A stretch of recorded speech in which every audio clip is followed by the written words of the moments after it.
সুন্দর হলেই প্রেম হয় না, যার সঙ্গে প্রেম হয় তাকেই সবচেয়ে সুন্দর লাগে।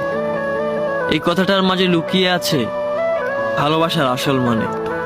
আমরা হয়তো প্রথম দেখায় কারো রূপে মুগ্ধ হই, কিন্তু সময়ের সাথে বুঝি সৌন্দর্য চিরস্থায়ী নয়, অনুভবটাই আসল।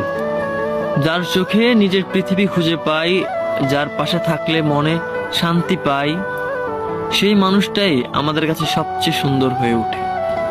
প্রেম হয়ে ওঠে আত্মার সংযোগ, হৃদয়ের কক্ষপতনে একে অপরের পাশে থাকা ছোটখাটো মুহূর্তগুলো একসাথে উপভোগ করার মাঝেই গড়ে ওঠে এক সুন্দরতম বন্ধন।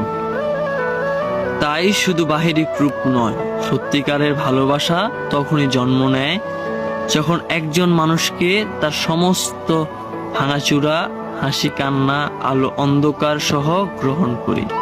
তখনই বুঝি সেই আমার পৃথিবীর সবচেয়ে সুন্দরতম মানুষ।